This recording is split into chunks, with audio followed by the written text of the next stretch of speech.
لکڑیاں لاؤ، کیا کرنا ہے؟ فرمایا جس کی ماں ہی ناراض ہے میں اسے زندہ جلا دوں گا۔ لاؤ لکڑیاں۔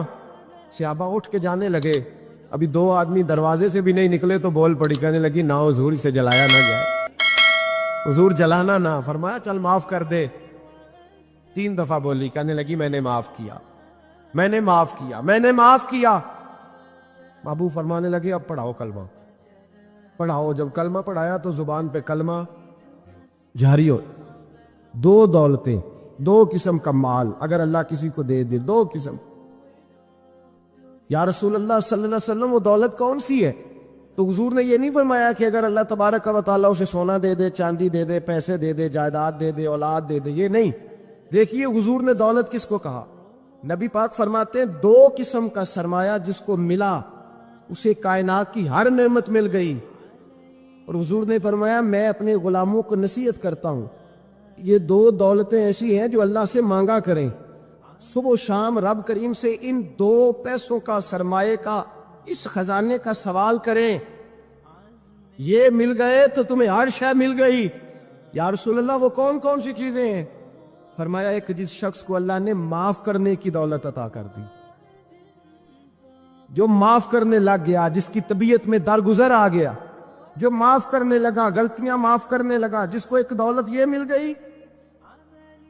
اور دوسرا میرے مصطفیٰ نے فرمایا جسے اللہ نے یقین کی دولت عطا فرما دی، جس کو یہ 2 دولتیں مل جائیں، ایک درگزر کرنا، دوسرا رب رسول پہ یقین کامل رکھو، اسے کائنات کی ہر شے مل گئی۔ میرے نبی پاک نے فرمایا جب بھی دعا مانگو خدا سے یہ 2 نعمتیں مانگا کرو، عرض کیا کرو اے اللہ درگزر کی دولت عطا فرما، اے اللہ تو ہمیں یقین کی دولت عطا فرما، ایمان کی قوت اور پختگی نصیب فرما۔ میرے بھائی حضور نے فرمایا مانگ کے لو۔ کمزور ایمان والا شخص کسی کام کا نہیں ہوتا۔ جس آدمی کے ذہن میں شک کا بیج ایک دفعہ جنم لیتا ہے وہ آدمی تو غلام سے بدتر ہے۔ بے کیف سجدہ، روٹھی روٹھی سی عبادت، اس کی زندگی کیفیات سے خالی ہے۔ جس شخص کو پتہ چل جائے نا لوگ میرے مخالف ہیں، اس کا تو سجل رہتا ہی کوئی نہیں۔ اصل بات یہ ہوتی ہے کہ یہاں سوچ بیٹھا ہے کہ دنیا میرے خلاف ہے، یہاں مخالفت یہاں بیٹھ گئی ہے، 2 بندے باتیں کر رہے ہیں تو پریشان ہے، میرے خلاف ہی لگے ہوئے، میری بات ہو رہی ہے، کیونکہ اصل تکلیف کہاں ہے؟ اور اگر یہاں یقین کامل ہو گیا نا کہ سارے مجھ سے پیار ہی کرتے ہیں، تو پھر 2 بندوں کو بات کرتا دیکھیں گے تو یہی سوچے گا میری تعریفیں کر رہے تھے، کہہ رہے تھے کیا ہی بات ہے اس کی۔ او بھائی یاد رکھیں، یہاں اپنے آپ کو اطمینان دیں، یقین کی دولت دیں، قرار کی دولت دیں، سکون کی دولت دیں، یقین، اطمینان۔ اگر آپ کو ایمان اور یقین حاصل ہو تو پھر دعا کریں اللہ اس پر استقامت عطا فرمائے، پھر اس پہ ڈٹ جائے۔ نبی پاک صلی اللہ علیہ وسلم نے فرمایا میں اس بات کا خوف نہیں کرتا کہ میری امت کمزور ہو جائے گی، اس بات کا ڈر نہیں کہ پیسے ختم ہوتے ہیں، نہ یہ خوف ہے کہ بھوکی مرے گی۔ حضور کس بات کا خوف ہے؟ تو نبی پاک نے فرمایا خوف یہ ہے کہ ان کا یقین کمزور ہو جائے گا، ان کا یقین۔ بخاری مسلم میں میرے مصطفیٰ نے فرمایا ہے کہ جو جمعے والے دن سب سے پہلے آئے گا اس کے نبی کا وعدہ ہے اللہ اسے اپنے رستے میں اونٹ خیرات کرنے کا ثواب عطا فرمائے گا۔ یہ ہے حضور کی زبان پر اعتبار، یہ ہے اللہ کے وعدے پر اعتبار، اللہ کے وعدے پر اعتبار۔ او میرے بھائی اگر تجھے کہہ دیا میری طرح کہ ایک نکمے آدمی نے کہ یہاں اونٹ بندھا ہوا ہے، تو رات گیا نہیں ادھر ہی رہا ہے، اور اگر تجھے آمینہ کے لال نے کہا کہ اونٹ ملے گا، اگر تجھے حضرت ختیجہ کے سرتاج کہتے ہیں اونٹ ملے گا، میری طرح کو تو پتہ نہیں کتنے لوگ ہیں کیا کچھ کہہ جاتے ہیں۔ مصطفیٰ کا تو فرمان یہ ہے کہ اللہ کائنات کے اصول بدل دیتا ہے، مصطفیٰ کی بات پوری کر دیتا ہے۔ یقین تو کر اس محبوب کی بات پر، ساڈے نبی دی زبان ساڈے واسطے یقین کی کمی آ گئی، تیرے رسول کا وعدہ ہے تو آ جا۔ اور دیکھیں جن کو یقین تھا ان کا رنگ ہی نرالا تھا۔ حضرت علی المرتضیٰ فرماتے ہیں سیدہ فاطمہ نے کبھی مجھے کوئی کچھ کہا ہی نہیں، کبھی فرمائش ہی نہیں کی۔ ایک دن بیمار ہو گئی تو کہنے لگیں، میں قریب بیٹھا تو میں نے کہا فاطمہ زندگی میں تو نے کبھی کچھ نہیں مانگا، اور عزت والے باپ کی عزت والی بیٹی، میرا دل کرتا ہے کوئی فرمائش تو کرنا۔ تو حضرت فاطمہ کہنے لگی علی اگر ایک انار مل جائے نا، اگر ایک، میرا دل کر رہا ہے اگر ایک انار مل جائے، ایک انار مل جائے تو طبیعت چاہ رہی ہے انار کھانے کو۔ مولا علی شیر خدا فرماتے میں گیا، ایک انار خریدا بازار سے، 1 دینار تھا میری جیب میں، انار خرید کے جب واپس پلٹا نا تو کہتے ایک بوڑھا شخص، ہونٹوں پہ کمزوری، آپ فرماتے ہیں میرے باپ دادا کی عمر کا، لڑکھڑاتے اس کے ہاتھ اور کہنے لگا علی میں بھوکا ہوں کئی دنوں کا۔ حضرت علی فرماتے ہیں میرے پاس وہ 1 ہی دینار تھا جس کا انار آ گیا، کہتے میں نے اسی وقت وہ انار نکالا، اس شخص کے ہاتھ میں رکھا، بوجھل قدموں سے جب میں اندر داخل ہوا نا تو پاک رسول کی پاک بیٹی، عزت والے نبی کی عزت والی بیٹی، صبر والے معبود کی صبر والی بیٹی، کہتے ہیں جب میں نے اپنا قدم اندر رکھا دروازے کے تو فاطمہ نے میرا اترا ہوا چہرہ دیکھا تو کہنے لگی علی پیسے اللہ کے راستے میں دے آئے ہو، خیرات کر رہے ہو؟ حضرت شیر خدا رضی اللہ تعالیٰ عنہ فرماتے ہیں میں فاطمہ کی طرف دیکھا تو میں حیران ہو گیا، میں نے کہا فاطمہ تجھے، کہنے لگی مجھے یقین ہے آپ انار لینے گئے تھے، آپ نے خرید بھی لیا تھا، اور مجھے پتا ہے علی میرے ساتھ بے وفائی ہو ہی نہیں سکتی، یہ کسی سوالی نے مانگ لیا ہوگا، علی آ جا، مجھے انار کھانے سے وہ سکون نہیں ملا جو تو اللہ کے راستے میں دے آیا ہے تو سکون ملا، کھانے سے نہیں ملا جو تیرے دینے سے ملا ہے۔ مولا علی کہتے صبر کر کے میاں بیوی بیٹھ گئے تو دروازے پہ دستک ہوئی، ایتھنوٹ کے دروازے پہ گیا تو حضرت سلمان فارسی دروازے پہ کھڑے تھے، انہوں نے نا 9 انار مجھے دیے، کہنے لگے نبی پاک نے بھیجے ہیں، یہ 9 انار ہیں نبی پاک نے بھیجے ہیں۔ تو حضرت علی شیر خدا فرمانے لگے ہمارے نہیں کسی اور کے ہیں، ہمارے نہیں کسی پڑوسی کے ہیں، دائیں بائیں دیکھ لے، کہنے لگے نہیں تمہارے ہی ہیں، فرمانے لگے نہیں میرے ہوتے تو 10 ہوتے، اس لیے کہ اللہ فرماتا ہے من جاء بالحسنۃ فلہ عشر امثالھا، تم ایک نیکی کرو گے میں 10 کا اجر عطا کروں گا، فرمایا میرے ہوتے تو 10 پورے ہوتے، اللہ رسول نے بھیجا اور میرا یقین کمزور ہو سکتا ہے، میرے ہوتے تو 10 ہوتے، یہ 9 ہے۔ حضرت سلمان فارسی نے جیب میں ہاتھ ڈالا، 10واں بھی نکالا، کہا علی تیرے 10 ہی تھے، میں تو تیرا امتحان لے رہا تھا، 10 ہی تھے تیرے، یقین کی دولت زنجیریں کاٹ دیتی، یقین کی دولت انسان کو نواز دیتی۔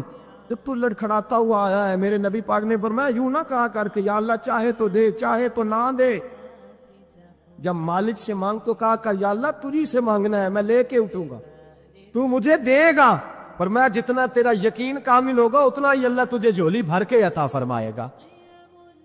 کمزور سا مسلمان، لڑکھڑاتا سا مسلمان دیکھتا ہوں کرتا ہوں، اور یہ بھی نہ دیکھا کریں بھائی ایمان یقین کو استقامت کے درجے پہ لیں، یہ نہ دیکھا کریں کہ وہ کیسے دے گا،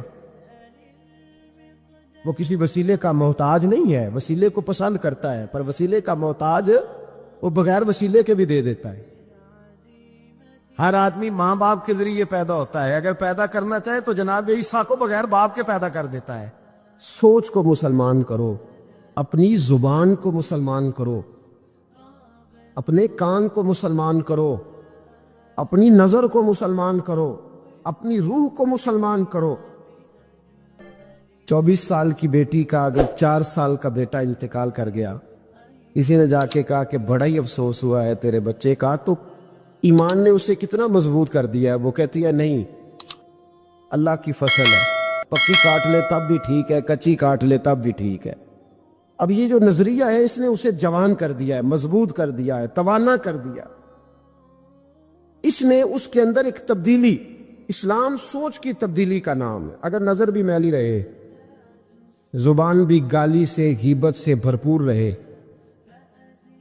دلوں میں حسد رہے، کینہ رہے، عداوت رہے، تو پھر من کے میلے اگر تن اجلا کر بھی لے تو لوگوں کی نظر میں تو شاید وہ بن سمر جائیں، لیکن میرے نبی پاک نے فرمایا رب تو جب بھی دیکھتا ہے تیرا دل ہی دیکھتا ہے۔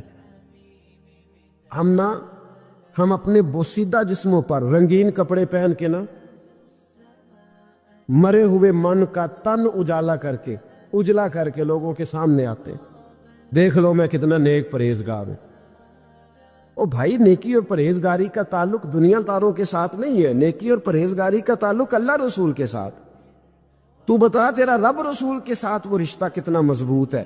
حضرت بایزید بستانی رحمۃ اللہ علیہ کا زمانہ مبارکہ تھا تو ایک یہودی اور مسلمان کا دوستانہ تھا،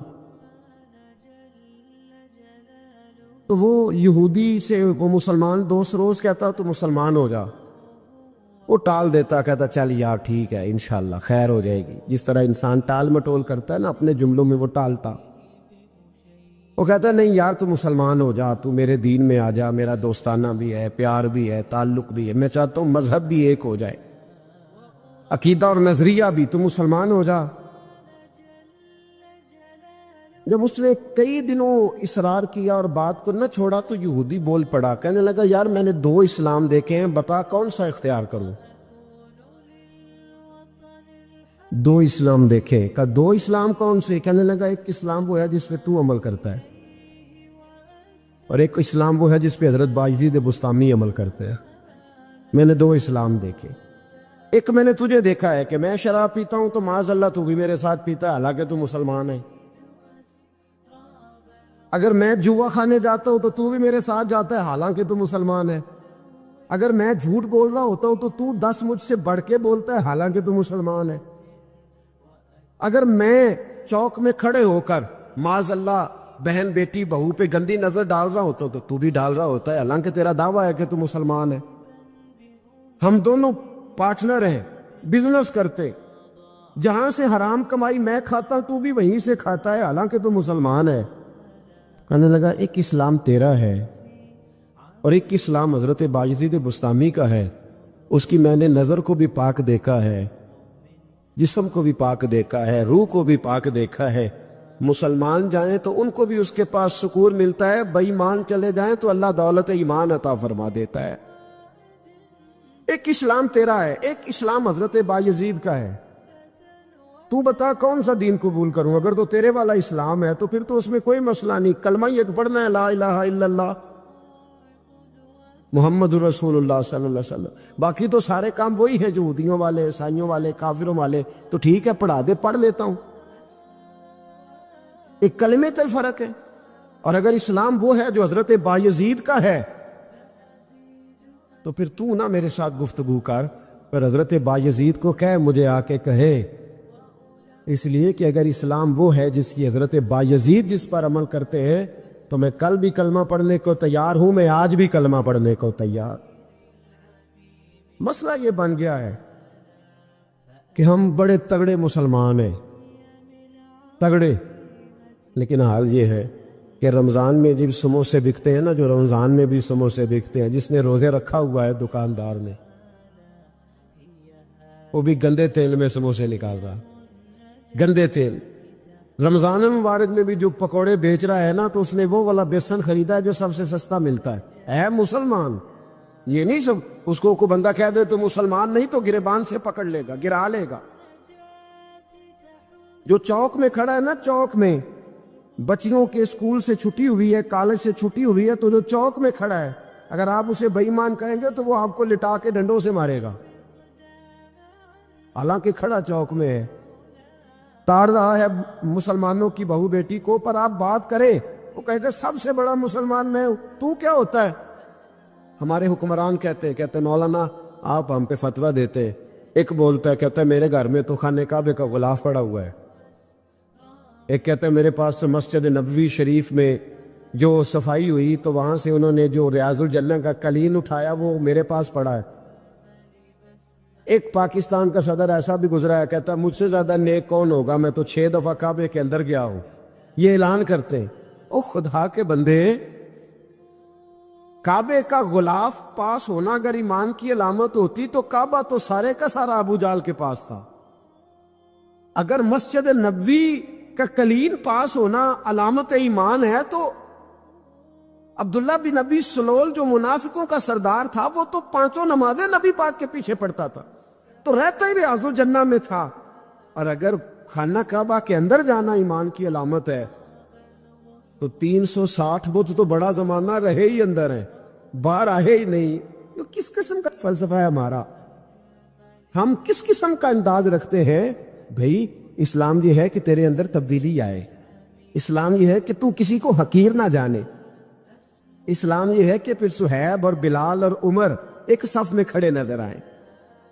اسلام یہ ہے کہ حضرت سیدنا ربیعہ بن کعب رضی اللہ تعالیٰ عنہ، کالا رنگ، موٹے ہونٹ، چپٹی ناک، حضرت ربیعہ بن کعب رضی اللہ تعالیٰ عنہ، بڑا خاندان نہیں، بڑی برادری نہیں، پڑھے لکھے نہیں، لیکن پھر اسلام اس کا نام ہے کہ نبی پاک کی وہ غلامی کرے، اور حضور ان سے کہہ دے کہ جاؤ فلانے سردار سے کہہ دو جا کے کہ میں تیری بیٹی کا نکاح اپنے اس کالے رنگ کے غلام سے کرنا چاہتا ہوں، تو وہ غلام جا کے پیغام دے تو باپ اور ماں تو مہلت مانگے سوچنے کی اور کہیں شام کو بتائیں گے، اور بیٹی بول کے کہیں نہیں یہ کفر کا دور نہیں، یہ اسلام کا دور ہے۔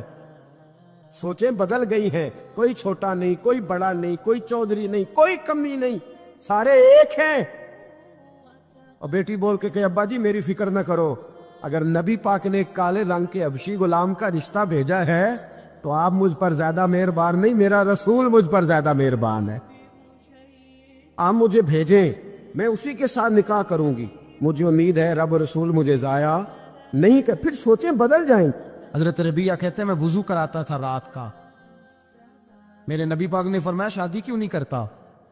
تو میں نے کہا یا رسول اللہ نہ میرے پاس حسن ہے، نہ پیسے ہیں، نہ کوئی کاروبار ہے، مجھے کون رشتہ دے گا؟ میرا روپ بھی نہیں تے میرا رنگ بھی نہیں، میں نے یار مناؤن دا ٹانگ بھی نہیں، کون مجھے رشتہ دے گا؟ کہتے ہیں حضور خاموش ہو گئے۔ دوسرا دن آیا تو میں وضو کرانے پہنچا تو نبی پاک نے فرمایا شادی کیوں نہیں کرتا؟ کہتے ہیں میں نے کہا حضور کون رشتہ دے گا؟ وہی 3 باتیں دہرائیں، نہ پیسے ہیں، نہ حسن ہے، نہ کوئی کاروبار ہے، نہ مکان ہے۔ فرمایا حضور نے تیسرے دن پھر کہا، جب دوسرا دن ہوا نا تو حضور نے کہا، حضور خاموش ہوئے میرے جواب پر۔ میں نے کہا یار کتنا بے وقوف ہوں، حضور روز پوچھتے ہیں اور میں جواب ہی نہیں دیتا۔ کہتے ہیں تیسرے دن میں نے ارادہ کیا آج نبی پاک پوچھیں گے تو میں کہوں گا حضور جیسے دل کرتا ویسے ہی کرا دیں۔ کہتے ہیں تیسرے دن میں گیا، سارا وضو کرا لیا پر نبی پاک نے پوچھا ہی نہیں۔ میں ارادہ کر کے گیا تھا کہ آج پوچھیں گے تو بتا دوں گا، حضور نے پوچھا ہی نہیں۔ فرماتے ہیں وضو مکمل ہو گیا، میں دروازے تک چلا گیا تو مصطفیٰ نے آواز دی، فرمایا واپس پلٹنا۔ میں پلٹا تو حضور نے فرمایا تو شادی کیوں نہیں کرتا؟ کہتے ہیں میں کھل کے مسکرایا، میں نے کہا محبوب تیرے کرم پہ قربان جاؤں، کیا انداز محبت ہے، حضور مہربانی کریں کرا دیں۔ فرمایا فلاں سردار کے پاس جا، ایک وضو کراتے ہیں، اور اعزاز حضور نے کتنا دیا، جا سردار کے پاس اور اسے جا کے کہہ کہ اللہ کے رسول فرماتے اپنی بیٹی کا نکاح تیرے ساتھ کر دے۔ فرماتے میں گیا، ماں باپ کو بڑی فکر ہوتی ہے بیٹیوں کی، وہ کہنے لگا میں شام کو خود نبی پاک کی